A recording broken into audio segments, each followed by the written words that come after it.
Hello everyone, কেমন আছো সবাই? আশা করি সবাই ভালো আছো। নবম দশম শ্রেণী এসএসসি ম্যাথ অধ্যায় ৯ ত্রিকোণমিতিক অনুপাতের গুরুত্বপূর্ণ একটি ক্লাসে তোমাদের সবাইকে স্বাগতম। পূর্ববর্তী ক্লাসগুলোতে আমরা অনুশীলনী ৯.১ সম্পূর্ণ সমাধান করেছি। এরপরে ৯.২ এর ১ থেকে ১১ পর্যন্তর অঙ্কের সমাধান দেখেছি। আজকের ক্লাসে আমরা মূলত ১২ থেকে সমাধান দেখব। তো চলো কথা না বাড়িয়ে আজকের ক্লাসটি শুরু করা যাক। তো এখানে ১২ থেকে ১৭ পর্যন্ত মূলত দেখাতে হবে মানে এখানে ১২ থেকে ১৭ অঙ্কগুলো হচ্ছে একটা বাম পক্ষে এক অংশ দেওয়া থাকবে, ডান পক্ষ আরেকটা অংশ দেওয়া থাকবে, যেখান থেকে আমাদেরকে বাম পক্ষ সমান ডান পক্ষ দেখাতে হবে। তো এই অঙ্কগুলো মূলত বাম পক্ষ দিয়ে লিখে যে বাম পক্ষে যে রাশিটা থাকবে ওটাকে আমরা সমাধান করে একটা ফরম্যাট দাঁড় করব, ডান পক্ষ যে রাশিটা দেওয়া থাকবে ওটাকে সমাধান করে আমরা ফরম্যাট দাঁড় করাবো একটা। তো ওইখান থেকে আমরা তুলনা করব যে বাম পক্ষ সমান ডান পক্ষ, তারপরে আমরা লিখব যে এটা সমান এত বা এত সমান এত দেখানো হলো। তো চলো ১২ থেকে আমরা শুরু করি। ১২ নম্বরের প্রশ্নটা হচ্ছে cos square 30 degree minus sine square 30 degree সমান কস 60 ডিগ্রি, এটা সমান এটা দেখাতে হবে। তাহলে আমরা প্রথমে লিখব যে বাম পক্ষ সমান দেওয়া আছে cos square 30 degree minus sine square 30 degree. তো বাম পক্ষ আমরা এখন এখানে পরবর্তী লাইনে আসলে কি পরিবর্তন করতে পারি দেখো, কস স্কোয়ার 30 ডিগ্রি এটাকে আমরা লিখতে পারি cos 30 degree square minus sine square 30কে আমরা লিখতে পারি সাইন 30 ডিগ্রি স্কোয়ার। দেখো এটা আর এটা কিন্তু একই কথা, এটাকে আমরা এভাবে লিখছি কারণ হচ্ছে আমরা পরবর্তী লাইনে সূত্র বসাবো যাতে আমাদের সুবিধা হয়, বুঝতে সুবিধা হয়। এখন আমরা জানি যে কস 30 ডিগ্রির মান হচ্ছে √3/2, যেহেতু এটার উপর একটা স্কোয়ার আছে এখানে একটা স্কোয়ার হবে, মাইনাস আমরা জানি সাইন 30 ডিগ্রির মান হচ্ছে 1/2, যেহেতু এটার উপর স্কোয়ার আছে এখানে একটা স্কোয়ার হবে। তো তোমাদের এই মানগুলো মুখস্থ না থাকলে তোমরা অবশ্যই মানগুলো মুখস্থ করে নেবে। আমরা প্রথম ক্লাসে দেখেছিলাম যে ত্রিকোণমিতির বেশ কিছু অনুপাত আছে এবং এগুলোর কিছু মান আছে।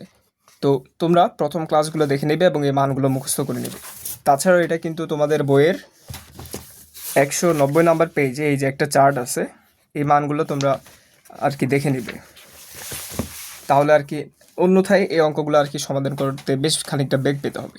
তাহলে পরবর্তী লাইনে আমরা কী করতে পারি দেখো, যেহেতু রুটের উপর স্কোয়ার আছে, রুটার স্কোয়ারে কাটা গিয়ে থাকে উপরে 3, 2-র উপর স্কোয়ার মানে হচ্ছে 4 মাইনাস 1 স্কোয়ার মানে হচ্ছে 1, 2-এর উপর স্কোয়ার মানে হচ্ছে 4।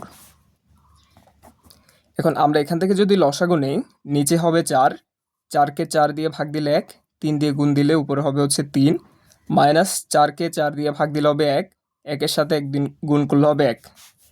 এখন 3 থেকে যদি আমরা 1 বিয়োগ দিই তাহলে উপরে হবে 2, নিচে থাকবে 4। এখন 2কে 4 দিয়ে কাটলে এখানে হয় হচ্ছে 2, তাহলে এখানে থাকে উপরে 1, নিচে থাকে হচ্ছে 2। এটা হচ্ছে বাম পক্ষ। এখন আমরা দেখব যে ডান পক্ষ সমান আসলে কি হয়। তো ডান পক্ষ দেওয়া আছে cos 60 ডিগ্রি, তাই আমরা লিখব যে ডান পক্ষ সমান হচ্ছে cos 60 ডিগ্রি। এখন আমরা কিন্তু cos 60 ডিগ্রির মান জানি 1/2, তাহলে আমরা দেখতে পাচ্ছি যে বাম পক্ষ সমান ডান পক্ষ হচ্ছে, যেহেতু আমাদেরকে বলছে দেখাও এত সমান এত, তাইলে আমরা লিখব যে দেখানো হলো। সুতরাং আমরা লিখতে পারি যে cos square 30 degree minus sine square 30 degree সমান হচ্ছে cos 60 ডিগ্রি দেখানো হলো। রিটেন আসলে কিন্তু অবশ্যই এই কথাটা বা এই লাইনটা লিখতে হবে। তো এই ছিল মূলত 12 নাম্বার। আমরা কিছুই করিনি, জাস্ট মানগুলো আমরা বসাইছি, মান বসে এখানে হিসাব করছি, হিসাব করে আমরা 1/2 পাইছি। এরপর এখানে হচ্ছে cos 60 ডিগ্রি, এটারও মান মুখস্থ যেটা আমরা বসাইছি 1/2। তোমাদের এই মানগুলো মুখস্থ না থাকলেও তোমরা কিন্তু ক্যালকুলেটরের সাহায্যে সাইন কসের মান বের করতে পারবে। যে কোনো মডেলের ক্যালকুলেটর থাকলেই হবে, সব মডেলের ক্যালকুলেটরেই ত্রিকোণমিতির এই মানগুলো বের করা যায়। তো আমার এখানে CW মডেলের ক্যালকুলেটর আছে, এখানে যদি আমরা cos 30 ডিগ্রি লিখি দেখো এই যে মান চলে আসছে √3/2, ঠিক একইভাবে সাইন 30 ডিগ্রি 1/2। এগুলো আসলে ক্যালকুলেটরে থেকে বের করাচ্ছে মুখস্থ রাখাটা বেশ গুরুত্বপূর্ণ, কারণ এভাবে আসলে ক্যালকুলেটর থেকে বের করে আর কি সময় সাপেক্ষ, মুখস্থ থাকলে আর কি বেশ সুবিধা হয়। যেহেতু ত্রিকোণমিতি খুবই গুরুত্বপূর্ণ, এখান থেকে রিটেন এমসিকিউ বেশ ভালো প্রশ্ন আসে আর কি। তো এখন আমরা দেখব 13 নাম্বার। 13 নাম্বারে আমাদেরকে বলছে sine 60 degree into cos 30 degree plus cos 60 degree into sine 30 degree সমান হচ্ছে সাইন 90 ডিগ্রি। এটা সমান এটা দেখাতে হবে 13 নাম্বার। তাহলে আমরা প্রথমে লিখব বামপক্ষ থেকে আমরা একটা মান বের করব। এরপর আমরা লিখব ডানপক্ষ থেকে একটা মান বের করব। এরপরে আমরা দেখব যে বামপক্ষ সমান ডানপক্ষ হচ্ছে, তখন আমরা লিখব যে দেখানো হলো। তাহলে আমরা লিখছি যে বামপক্ষ সমান সাইন 60 ডিগ্রি, যেটা আছে পুরোটা দেখে দেখে লিখব, into cos 30 degree plus cos 60 degree into sine 30 degree. এটা হচ্ছে ডিগ্রি। এখন পরবর্তী লাইনে আমরা কি করতে পারি দেখো, আমরা সাইন 60 ডিগ্রির মান জানি মুখস্থ মান, সেটা হচ্ছে √3/2। কস 30 ডিগ্রির মান আমরা জানি কস 30 ডিগ্রির মান হচ্ছে √3/2 প্লাস কস 60 ডিগ্রি মানে হচ্ছে সাইন 30 ডিগ্রি, আমরা জানি সাইন 30 ডিগ্রির মান হচ্ছে হাফ, আর সাইন 30 ডিগ্রির মানও আমরা জানি হাফ। তাহলে এখানে যদি আমরা এটার সাথে যদি আমরা এটা গুণ দিই, √3 গুণ দিলে উপরে হবে 3, 2 গুণ দিলে নিচে হয় 4, প্লাস 1 আর 1 গুণ করলে উপরে হবে 1, 2 আর 2 গুণ করলে নিচে হবে 4। এখন এখান থেকে যদি আমরা লসাগু নিই, নিচে আসবে 4, 4কে 4 দিয়ে ভাগ দিলে 1।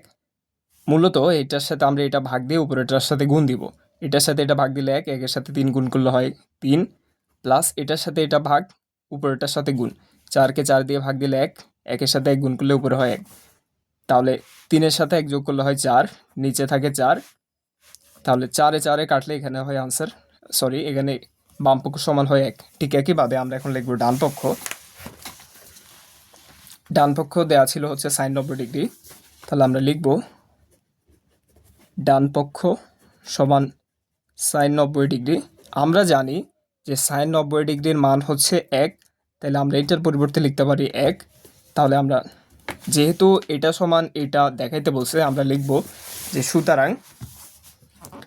সুতরাং sine 60 degree into cos 30 degree plus cos 60 degree into sine 30 degree সমান হচ্ছে সাইন 90 ডিগ্রি দেখানো হলো। তো এই ছিল আজকের ক্লাসের 12 এবং 13 নম্বরের সমাধান। নেক্সট ক্লাসে আমরা 14 এবং 15 নম্বরের সমস্যার সমাধান দেখব। তো আজকের ক্লাসটা এই পর্যন্তই। তোমাদের ক্লাসটি ধৈর্য ধরে এখন পর্যন্ত দেখার জন্য সবাইকে ধন্যবাদ। নেক্সট ক্লাস দেখার আমন্ত্রণ জানিয়ে আজকের ক্লাসটা এখানে শেষ করছি।